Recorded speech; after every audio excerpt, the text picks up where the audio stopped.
Hi guys, good morning. কেমন আছো তোমরা সবাই? Welcome back to the channel. Welcome তোমাদের নতুন একটা ব্লগে। ঘড়িতে এখন বাজে প্রায় 11:30 মতো, 11:20 মতো বাজছে। আজকে আমাদের ঘুম থেকে উঠতে প্রচণ্ড লেট হয়ে গেছে। প্রায় 10টার দিকে আজকে ঘুম থেকে উঠেছি। আশিসের আজকে ডিউটি ছিল না, তো ঘুম থেকে উঠতেও লেট হয়ে গেছে আমাদের। আর সকাল থেকে উঠে যে টুকটাক ঘরের কাজগুলো ছিল সেগুলো তো করে নিয়েছি, কিন্তু এখনও চা খাওয়া হয়নি। বিস্কুটটাও ছিল না। আশিস বিস্কুট আনতে গেছিলো, কিন্তু বিস্কুটই আনতে যাচ্ছিলো মেনলি বাজারে। তখন আমাকে বললো যে আজকের মাসের যে গ্রসারি যেটা লাগবে পুরো মাসের, একবারে সেটাও নিয়ে চলে আসি। তো সমস্তই নিয়ে চলে এসেছে। এখন খাবো একটুখানি চা। কালকে এসির হাওয়াতে ঘুমটা মনে হয় আমাদের একটু বেশি হয়ে গেছে। উমা, ঘুম থেকে উঠে দেখি 10টা বাজে। আমি আবার আশিসকে বলছি, কি রে তুই আমাকে ডাকলি না? ও বলছে, আমি তোকে ডাকবো কি, আমাকেই কে ডাকে।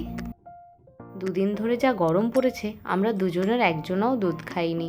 2 বাটি মতো দুধ জমে গেছে। ভাবলাম দুধটা কেটে আজকে একটু ছানা বানিয়ে নিই। দুপুরবেলা তাহলে ছানা দিয়ে বড়া ভেজে একটু তরকারি করলেই হয়ে যাবে।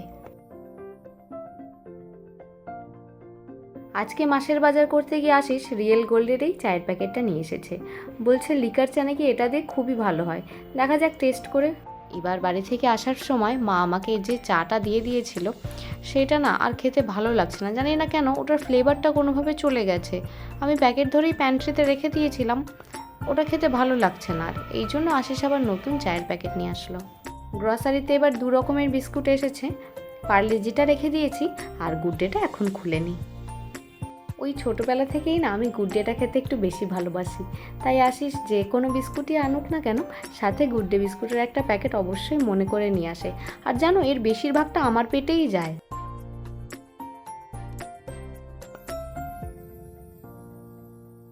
এই হলো আজকের ওয়েদারের অবস্থা। রোদ নেই, কিন্তু একটু হালকা তাপ মতো আছে। কালকে সারা রাত ছিপছিপ করে একটু বৃষ্টি হয়েছে, তেমন বৃষ্টিও হয়নি। ওয়েদারটা মানে তুলনামূলক একটু ঠান্ডা। যাই হোক, এইটুকু ঠান্ডাতেও ভালো। যা গরম পড়েছিল। এই বাড়ির যে ওনার আছেন, তারাই সপ্তাহে একদিন করে ওই মহিলাকে নিয়ে আসেন, দিয়ে আমাদের এই সবার রুমের বাইরের যে জায়গাটা আছে না, ওই জায়গাটাকে ভালো করে ক্লিন করে দেয়। ঝাড় দিয়ে মুছে সুন্দর করে ক্লিন করিয়ে দেন। তো ওনাকেও একদিন বলেছিলাম কি আমাদের রুমের যদি একটু ঘরটা মুছে দিয়ে, ঘর ঝাড় দিয়ে মুছে বাসনটা যাতে মেজে দিয়ে যায়। তো ওনারও সেই টাইম হচ্ছে না। আমাদের একটা হেল্পিং হ্যান্ডের এখানে প্রচণ্ড দরকার, কারণ আমি একা হাতে সমস্তটা করতে পারছি না। আমি একা করি না যদিও, আশিস আমাকে প্রচণ্ড হেল্প করে, কিন্তু ওনাকে বলেছিলাম এখানে হেল্পিং হ্যান্ড পাওয়াটা না একটু চাপের।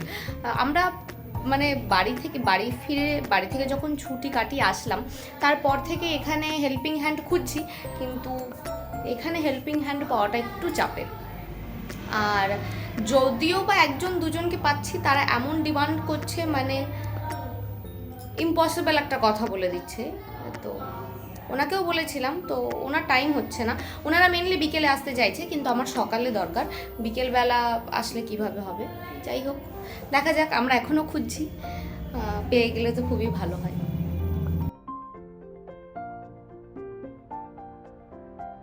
বসে বসে কিছু কন্টেনার দেখছি ড্রাই ফ্রুটসের জন্য। অনেকদিন ধরেই দরকার ছিল, নেওয়া হচ্ছিল না। ড্রাই ফ্রুটসের জন্য কিছু কন্টেনার অর্ডার দিচ্ছি, দেখা যাক। আসলে সামনে থেকে দেখলে না আমি ভালো করে বুঝতে পারি, ফোনে রিভিউ দেখে নিলেও কখনো কখনো ভালো হয় না। দেখি। রীতিমতো আমি ধর্ম সংকটে পড়ে গেছি। মানে 6টার একটা সেট নিতে গেছিলাম, কিন্তু 6টার একটা সেট তো নিয়েছি, আবার 2টোর একটা সেটও পছন্দ হয়েছে, কিন্তু নেব, নিজেকে আটকাতেও পাচ্ছি না, আবার নিতেও পাচ্ছি না। কি করব? এই হয় একটা কিনতে গেলে 10টা নিয়ে চলে আসে। যা হবে হবে। এসি তো লেগে গেছে, কিন্তু এসির যে বক্সগুলো ছিল সেগুলোকে আমরা ওপরেই রাখার চেষ্টা করছি, এই ওপরটাতে। কারণ যখন আমরা আবার বাড়ি যাব বা এখান থেকে অন্য কোথাও শিফট করব, এই বক্সগুলো তো লাগবে। সামান্য এইটুকু কাজ করেছে, হ্যাঁ, এইটুকু কাজ করতে গিয়ে এখন ওকে ফ্রিজের বিল খুঁজে দাও, এসির বিল খুঁজে দাও, কুলারের বিল খুঁজে দাও, আমাকে গরম দেখাচ্ছে। গরমের ব্যাপার না, দাঁড়াও এবার ও একটা জ্ঞান দেবে। মানে ও সবসময় এরকম ভাবে কি আমি মানে সবকিছু ও যখন যেটা বলবে সাথে সাথে বের করে দিতে হবে। ও তুই জিনিসপত্র ভুলে যেতে পারিস, আমি কিছু ভুলে যেতে পারি না, তাই তো? ওর আজ পর্যন্ত জীবনে মোবাইলের কোনো বিল, যত মোবাইল কিনছে আমি বারবার বলেছি লালু মোবাইলের বিলগুলো যত্ন করে রাখবি, কম্পিউটারের বিল যত্ন করে রাখবি, যত সামগ্রী আছে ইলেকট্রনিক্স যত্ন করে রাখবি। সমস্তই আমি যত্ন করে রাখি, ঠিক আছে? এবার হয়তো মনে থাকে না কখনো কখনো যে কোথায় রেখেছি কি বিদ্যান্ত। মা ওটা ভুল বলছে। ও এখনি খুঁজে দে, এখনি খুঁজে না দিলে চটপট চাচামেচি স্টার্ট হয়ে গেল। এখন কোনো কাজ নেই, মানে ওর কাজটা কাজ আর আমার কাজটা কোনো কাজ না। আমার কোনো কাজ নেই নাকি? সকাল থেকে আমি নেই কোনো কাজ? সকাল থেকে চা ছাড়া আমাকে কিচ্ছু খেতে দেয়নি। আমি বসেছিলাম সকাল থেকে, শুয়েছিল আগে 10টা পর্যন্ত, এসি হাওয়া পেয়েছে তো এই শুয়েছিল। মানুষ খারাপ, অ্যাকচুয়ালি মানুষটাই খারাপ। আমি মানুষ খারাপ বলে আমার সাথে বিয়ে করলি, 10 বছর প্রেম করলি, আমার জন্য মানুষ খারাপ। ভালো হলে পরে আর থাকতি না আমার সাথে, ঠিক আছে বলে হলো ঘর। তারপরে মা জানেন আমি ওকে বারবার বললাম একটু দরকার বিলগুলো যত্নে রাখ। এখন আমি দুবার, এর আগেও একবার বলেছি, এবারও একবার বলছি, তো যখন কাজ নেই তখন বিলগুলো খুঁজে এক জায়গায় রেখে দিই। কোনো সার্ভিস খারাপ হলে সার্ভিস সেন্টারে নিয়ে যেতে হবে, কাজে লাগবে না, ওরকম কোনো কথা নেই। ও মানে নিজের মতো করে চলবে, নিজের মতো করে ভাববে। আমি ওকে ভালো করেই বলি লালু বিলগুলো খুঁজে দে, ও কোনো কাজ করছে না। আমি তাও বলা সত্ত্বেও ও কাজ করছে, আমি প্রত্যেকটা সময় ওকে হেল্প করছি, এটা তুলে দে, ওটা ধরে দে, সমস্ত কিছু করছি। বিল আমি সমস্তই দেখে রেখেছি। এবার ব্যাপারটা কি আমার হয়তো এই মুহূর্তে মনে পড়ছে এক্ষুনি খুঁজে দে। কি করে খুঁজে দেবো? আমিও তো একটা কাজ করছি। সব সময় একদম ও এরকম করবে। মা আবার এসছে দেখো, আর তোমায় বলতে হবে না কিছু। মা আমি আপনাকে একটা কথা বলি, আপনি তো আপনার মেয়েকে চেনেন ও কেমন।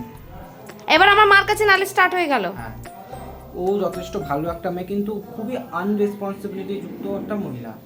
ও কোনো বিল যত্নে রাখতে পারে না। আমাকে বারবার বলি আর বিলগুলো ঠিকঠাক করে রাখো। তাহলে প্রথমেই তুই যত্ন করে রাখতে। এই ভিডিওটা থাকবে না, ডিলিট হয়ে যাবে, কারণ মোবাইলে জায়গা নেই। যাই হোক, চলে এসেছি রান্নাঘরে, করতে হবে দুপুরের রান্নার প্রিপারেশন। চালটাকে আমি এখানে ধুয়ে একদম রেডি করে রেখেছি, আর 2 বাটির দুধ একটা বাটির মধ্যে ঢেলে একটুখানি গরম করে নিয়েছি। একটু পর ছানা বানিয়ে নেব। আগেই বললাম আজকে সকালবেলা উঠতে উঠতে অনেক লেট হয়ে গেছে, প্রায় 10টা বেজে গেছে আজকে ঘুম থেকে উঠতে। একটু খিদেও পেয়েছে, লাঞ্চ করতেও তো এখনও দেরি আছে, তাই অল্প করে একটু ম্যাগি বানিয়ে নিলাম। এখন দুজন মিলে একটু ম্যাগি খেয়ে নিই।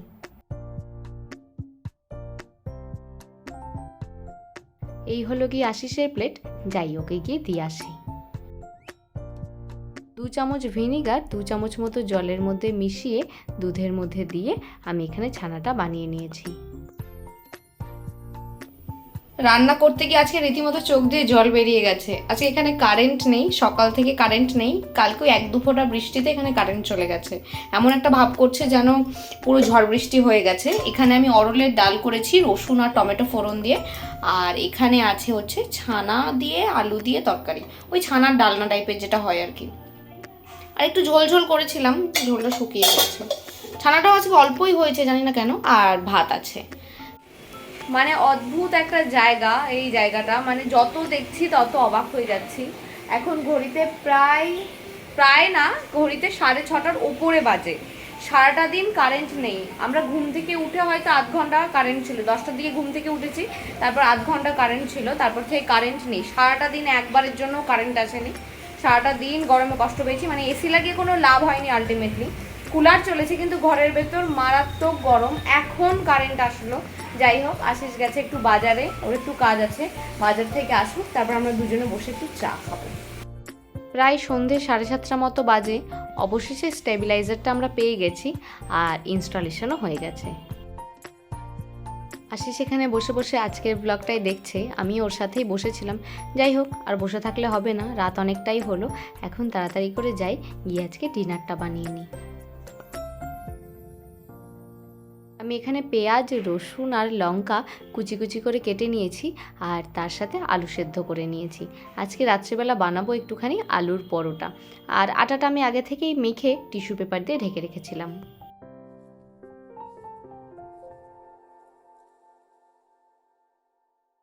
একদম গরম গরম অবস্থায় আলুটাকে খুব ভালোভাবে ম্যাশ করে নিয়েছি। এরপর দিয়ে দিচ্ছি একটুখানি পেঁয়াজ কুচি, আর তারপরে দিচ্ছি একটুখানি রসুন কুচি, আর লাস্টে একটুখানি লঙ্কা কুচি দিয়ে দিচ্ছি। দিয়ে দেবো স্বাদ মতো নুন আর অল্প করে গোলমরিচের গুঁড়ো। সমস্ত কিছু আমার দেওয়া হয়ে গেছে, এবার ভালোভাবে মিক্স করে নেব।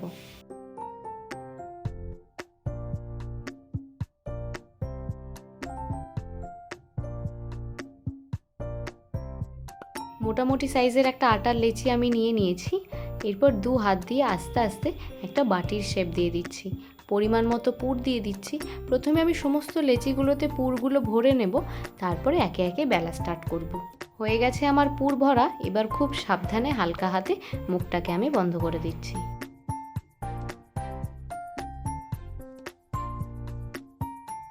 প্রথমটা তো আমি রেডি করেই নিয়েছি, ঠিক এইভাবেই বাকিগুলো রেডি করে নিচ্ছি।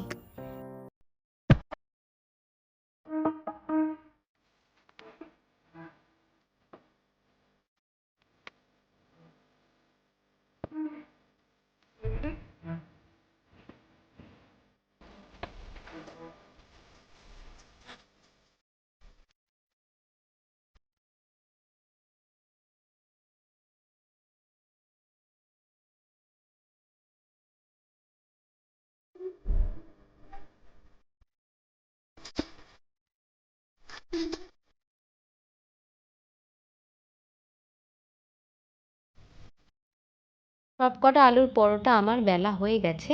এবার তাওয়াতে একে একে সেঁকে নেব। আজকে আমি ঘি দিচ্ছি না, ঘিয়ের বদলে আজকে আমি ইউজ করছি বাটার।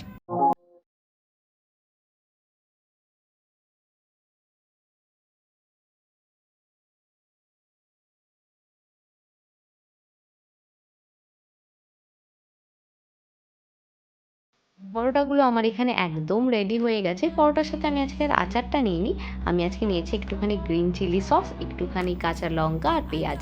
আর আশিস নিয়েছে একটুখানি মিষ্টি আচার, তার সাথে পরোটার যে পুরটা বেঁচেছিল সেটা দিয়ে খাচ্ছে। আশিস তো বললো পরোটাটা খেতে ভালোই হয়েছে। দাঁড়াও আমি একটু টেস্ট করে দেখি কেমন হলো।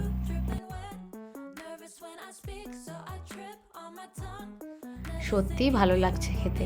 ঘি দিয়ে করলে একরকম টেস্ট হয়, বাটার দিয়ে করলে আরেক রকম। দুটো টেস্টই ভালো, তবে আমার বাটারের টেস্ট একটু বেশি ভালো লাগে।